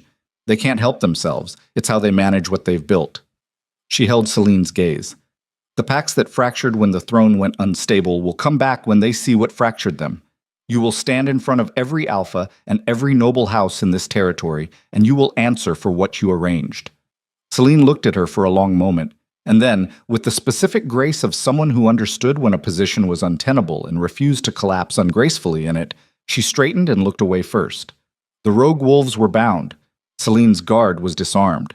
The eastern doors were secured. And the throne room of Dusk Hollow Palace held, in the cold hours before dawn, the evidence of what happened when arrangements built on other people's costs finally met the people who had paid them. The accounting took months. That was the part no one told you about.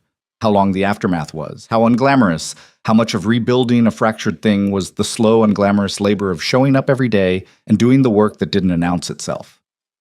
Kaelin summoned the fractured packs one by one and stood before them without the performance of invincibility and told them what had happened, and some came back and some did not. And the ones who did not were left to their declared independence without war, because Evelyn had told him, plainly and without argument, you don't rebuild loyalty with force.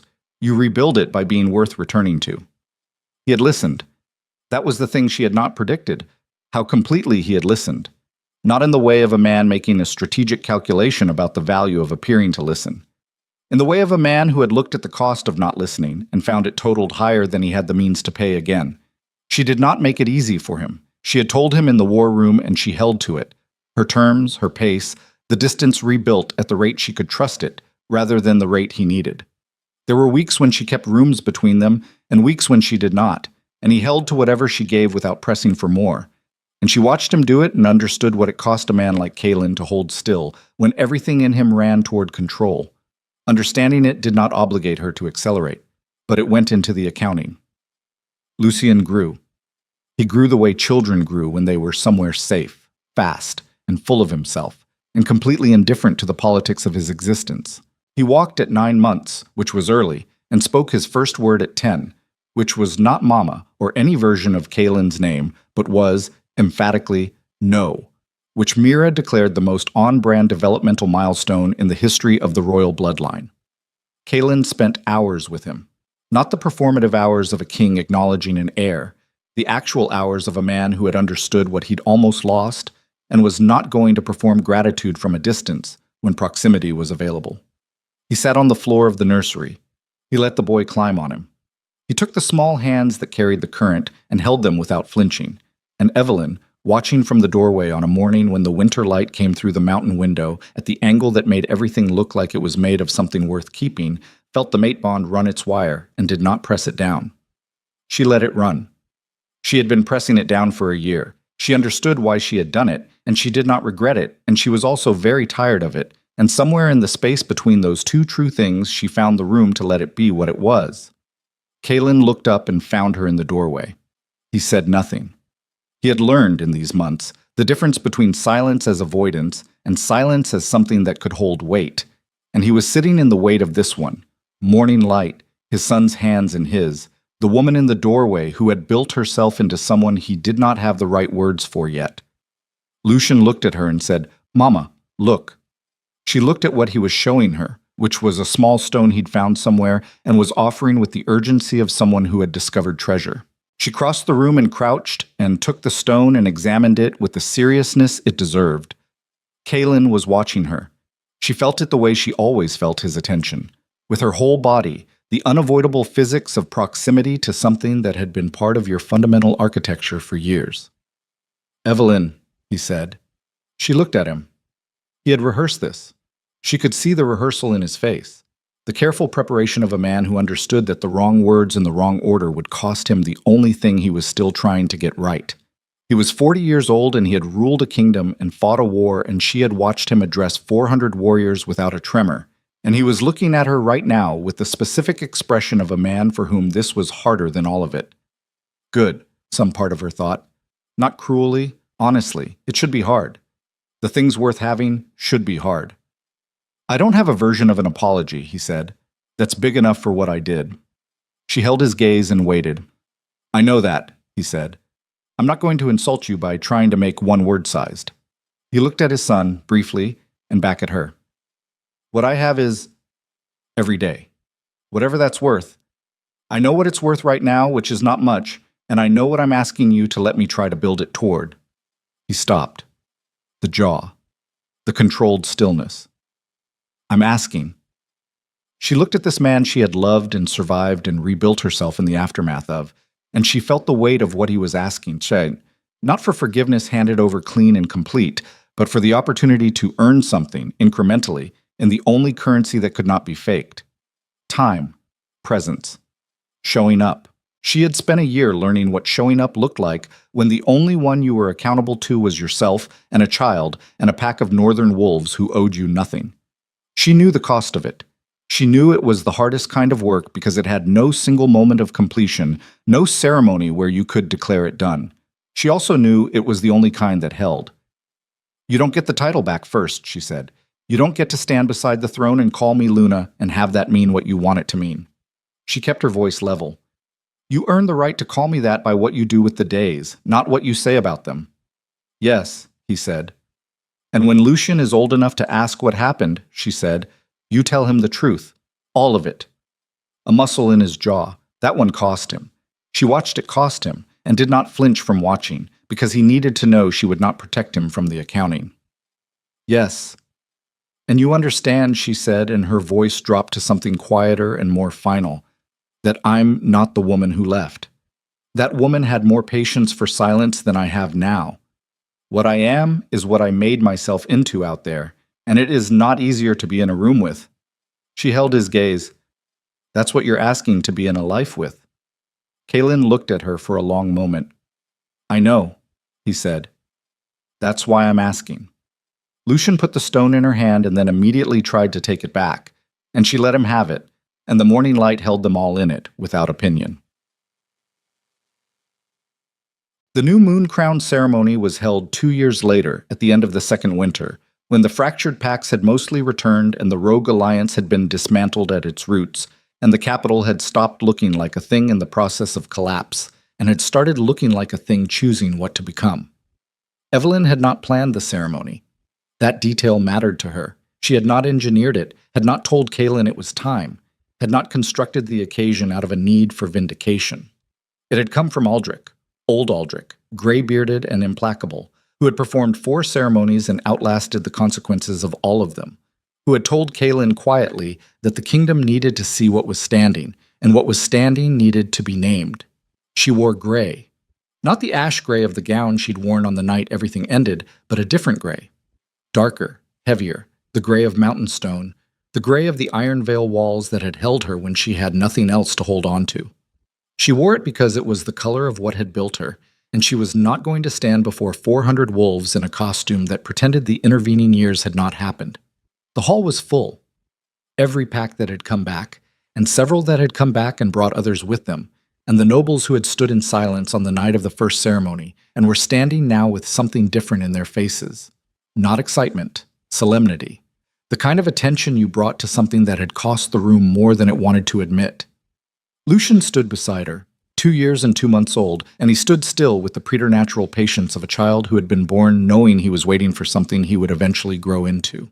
He held her hand and looked out at the hall with his father's jaw and her eyes, and the current running underneath his skin that even now, at this age, made the wolves nearest to him stand a fraction straighter without knowing why. Aldrich began. Kaelin did not wait for the formal step. He turned to her before the words were finished, and he went to one knee in front of her. Not the formal knee of ceremony, not the posture of protocol, but the actual, weight-bearing kneel of a man setting down everything he'd been carrying in his hands and placing it on the floor between them in full view of everyone in the room. He held the moon crown up. His face was open in a way she had seen it be only in the darkest and quietest moments of the last 2 years, in the rooms where no one was watching and there was nothing to perform. That unguarded quality, the Kaelin underneath the alpha, the man she had loved before she'd understood what loving him would cost her. I know what this is worth, he said. His voice carried the way it always carried, but the register was different. Not authority, but honesty, which was its own kind of authority. I know what I took from you in this room, and I know I can't give it back.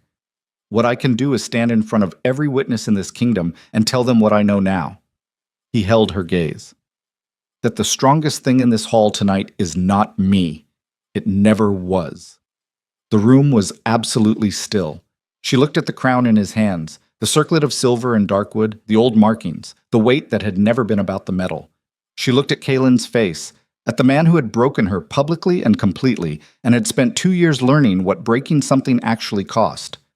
She thought about the mountain road, the stone walls of the Iron Vale, Vanna's water-blue eyes, and Mira's pragmatic grace, and Rael's almost smile in the dark.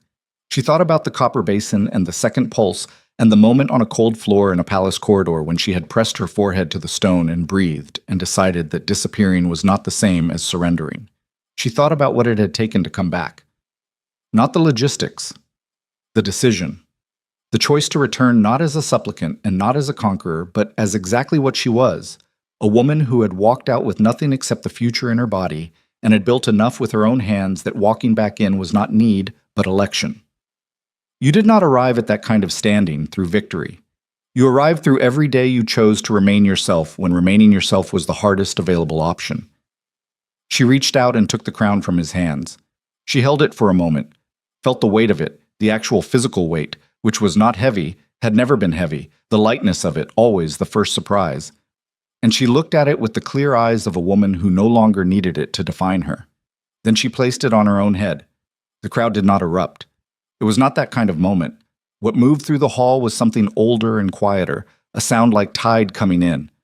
The long exhale of a room that had been holding its breath for 2 years, the sound of witness completing itself. Kaelin rose. He stood beside her, not in front, not behind, beside.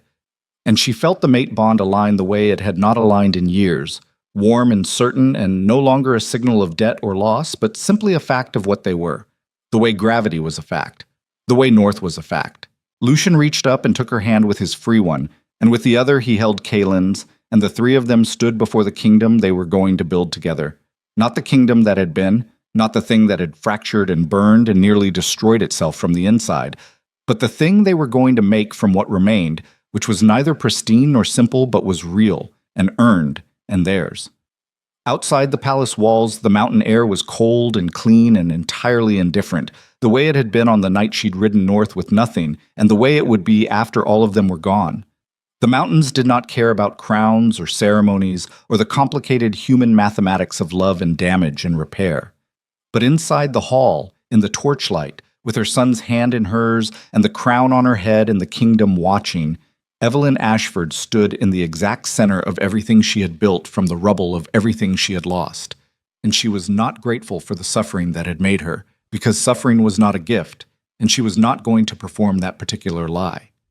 What she was, she decided, in the quiet of her own chest where no one else could hear it, was complete, not finished, not safe, not without the capacity for further damage or further joy. She had learned enough to know the two were never fully separated, complete. Present in herself in a way she had not been before the mountain road and the cold and the year of building something out of nothing, because you did not discover the full dimensions of what you were made of until you were required to use all of it.